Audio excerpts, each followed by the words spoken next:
worked on designing an extension for Sorkness to better accommodate the growing student population for the mechanical and civil engineering departments and environmental science department.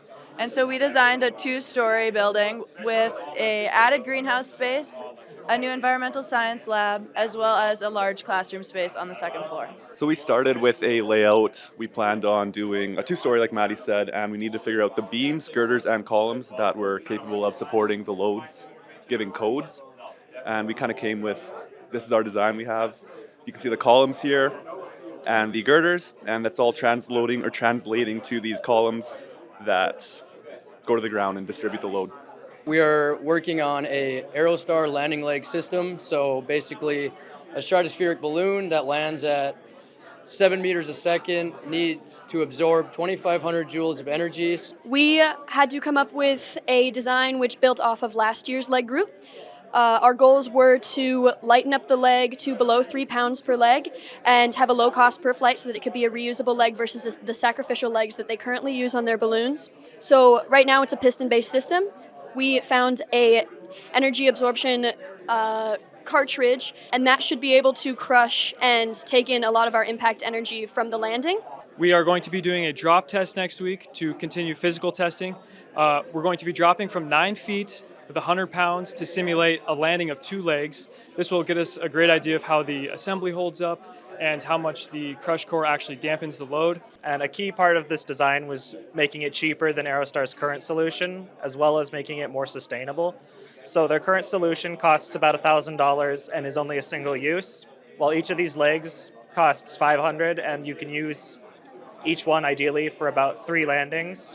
So Huntington's disease is an autosomal dominant neurodegenerative disorder that is caused by a CAG repeat within the Huntington gene.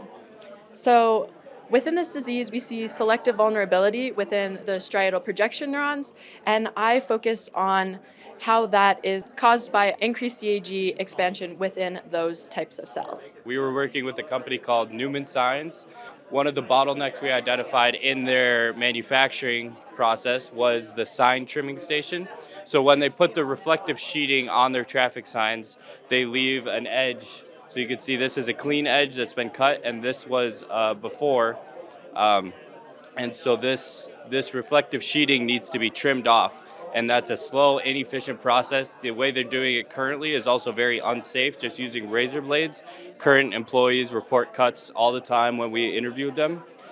So we were tasked with designing a safer and more efficient method to do this. We haven't been able to complete our testing yet, but some of the conclusions we did come to is the prototype will need to be altered so that it has larger tolerance for our buttons so that this slack in the movement doesn't occur, but it does work. We did come to the conclusion that our blade locking mechanism works very well, and it's quick and easy to remove and change the blade when necessary.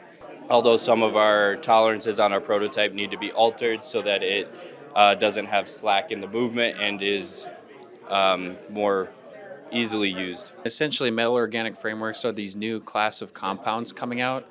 In fact, they're so new that the 2025 Nobel Prize in Chemistry was awarded to 3 scientists for their contribution on metal organic framework research.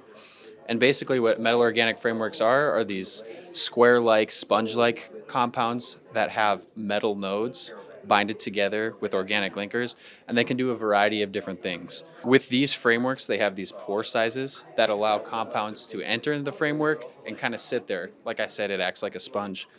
And we can use these to trap things like gases, solutes in dirty water. We can use them to trap medications, to either sequester them and store them away, or in the case for prescription medications, they can be used to increase their availability in the body, so it's more effective at doing its job. I looked into the waste clearance system of your brain.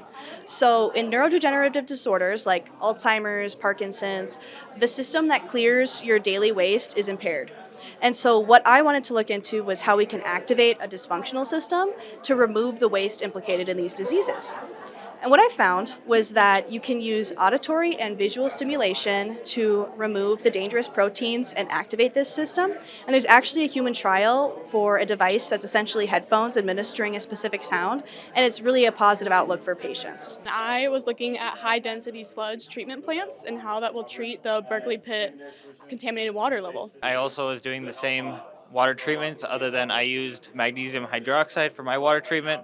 The problem in the Berkeley pit is there's 50 billion gallons of acidic water that is continuing to rise, and it is approaching the protective water level, which has the chance of spilling over into the Silverbow Creek, which is going to affect the population in the town of Butte, Montana. It's going to double the capacity of water treatment and also change the density of the sludge. So a higher density sludge means less effluent volume of sludge to go out of the plant. I found with using magnesium hydroxide, it creates more of a sludge and denser sludge, which is easier to transport off-site and to be disposed of environmentally friendly, which helps treat a lot more water at a time. It's our project on the Berkeley pit. Our main solution we're going to use phytoremediation to help reduce the sludge that gets created, because the current solution they have for it is mainly just maintaining the problem with adding lime to adjust the pH levels of the Berkeley pit. And then our secondary solutions will be adding a two-stage system using magnesium calcite to help adjust pH levels a little more instead of having to add as much lime. I researched a specific prion disease, fatal familial insomnia.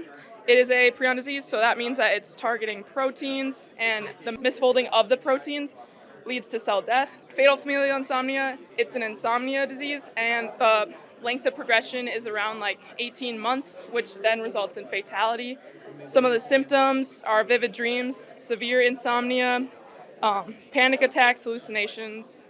It also impacts the autonomic nervous system, which includes like hypertension, tachycardia. Imaginary audience, social media, and their connection to self-consciousness. I sampled 60 people and found a marginal effect between imaginary audience and self-consciousness. Did not find any correlation between social media and self-consciousness, but I think that's just because my sample size was so low with 60 people. If I had sampled maybe 120 people, I might have found a better correlation.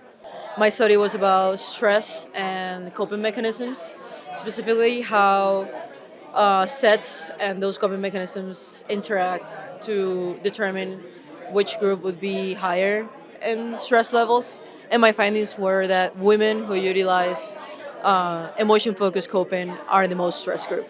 My senior capstone project is on determinant methods of bird species across 3 aviation fields in North Dakota and Minnesota. I studied at the Bismarck Airport, the Jamestown Airport, and Minneapolis-St. Paul.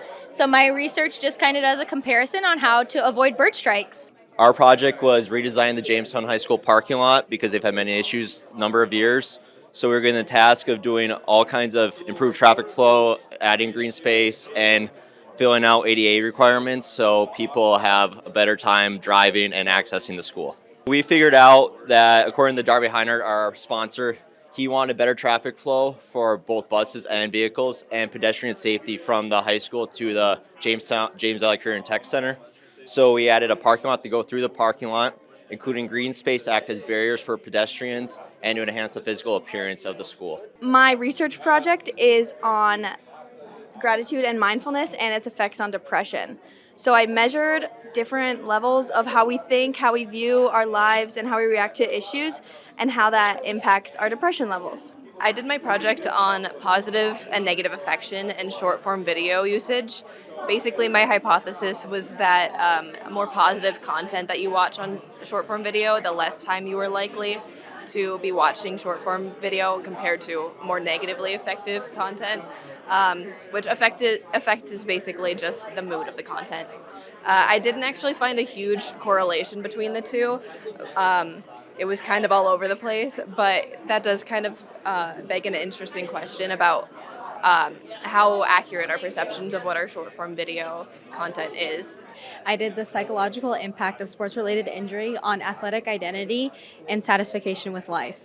In my study, I found out that people who had lower athletic identity and were currently injured had overall lower satisfaction with life all around. My research is looking into biotechnology and stem cells and a treatment for type 1 diabetes. With rising costs of diabetes in this country, scientists have looked at other ways to treat type 1 diabetes. One way is transforming stem cells into insulin-producing cells. They have successfully been able to produce these insulin-producing cells and inject them into mice, which has successfully reversed the hyperglycemia. I did my project on mental preparation and goal directives and its impact on flow amongst college athletes. So what I found was that athletes who utilize mental preparation and also employ goal directives before they complete their sport or their event or their specific skill are likely to enter a higher state of flow compared to the athletes who don't.